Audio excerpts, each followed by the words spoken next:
মরে একটা, আহত হয় একটা, একটাই যায় তার বাকি দেয়। কোটা সংস্কার আন্দোলনকে ঘিরে শিক্ষার্থী সহ আন্দোলনকারীদের গুলি করেছে পুলিশ। এই ঘটনাকে কেন্দ্র করে আন্দোলনের মুখে গত 5 অগস্ট প্রধানমন্ত্রীর পদ থেকে পদত্যাগ করেছেন শেখ হাসিনা। তবে এতদিন পর পুলিশের গুলি করা নিয়ে একটি ভিডিও সামাজিক যোগাযোগ মাধ্যমে ভাইরাল হয়েছে। ভিডিওতে দেখা যায় পুলিশের গুলির বিষয়টি সাবেক স্বরাষ্ট্রমন্ত্রী মোহাম্মদ আসাদুজ্জামান খান কামালকে জানাচ্ছিলেন ঢাকা মেট্রোপলিটন পুলিশের এক সদস্য।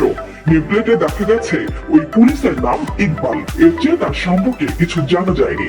এ সময় সেখানে সাবেক আইজিপি চৌধুরী আব্দুল্লাহ আল মামুনও উপস্থিত ছিলেন। ওই পুলিশ সদস্যের হাতের মোবাইলে একটি ভিডিও চলছিল। সেই ভিডিও মনোযোগ দিয়ে দেখছিলেন আসাদুজ্জামান খান সহ উপস্থিত অন্যরা। এ সময় ওই পুলিশ সদস্যকে সাবেক স্বরাষ্ট্রমন্ত্রীকে উদ্দেশ্য করে বলতে শোনা যায়, গুলি করে করে লাশ নামানো লাগছে স্যার, গুলি করে মরে একটা, আহত হয় একটা, একটাই যায় স্যার, বাকিটি যায় না। এইটা হলো স্যার সবচেয়ে বড় আতঙ্কের এবং দুশ্চিন্তার বিষয়। গুলি করে করে লাশ নামানো লাগছে, কিন্তু গুলি করলে মরে একটা, আহত হয় একটা, একটাই যায় তার বাকি দেয়। এটা হলো স্যার সবচেয়ে বড় আতঙ্কের এবং দুশ্চিন্তার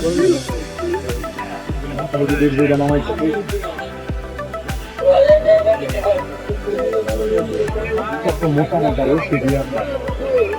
কোমরে বেল্ট ছিল আর নিচে প্যান্ট ছিল। পুলিশ পুলিশ হয়ে মোটর সাইকেল দেখে ব্যাগে কাপড় পাইছে একটু দিয়ে একটু কারণে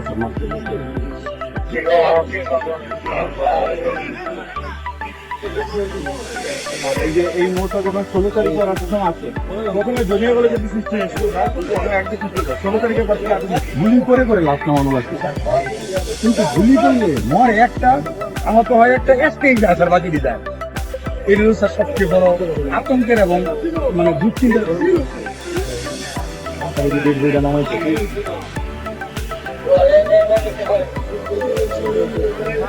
মোটা মোটা কোমরে বেল্ট ছিল আর নিচে প্যান্ট ছিল। পুলিশ পুলিশ হয়ে মোটর সাইকেল দেখে ব্যাগে কাপড় পাইছে একটু দিয়ে একটু কারণে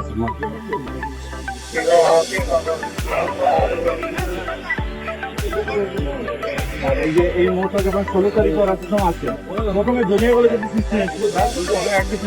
তারিখের পর থেকে গুলি করে করে লাশ নামানো লাগছে, কিন্তু গুলি করলে মরে একটা, আহত হয় একটা, একটাই যায় তার বাকি দেয়। এটা হলো স্যার সবচেয়ে বড় আতঙ্কের এবং দুশ্চিন্তার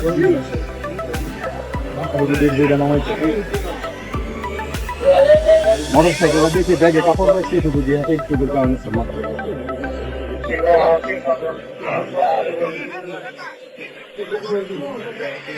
এই মুহূর্তে যখন 16 তারিখ আছে প্রথমে জড়িয়ে বলে যদি 16 তারিখের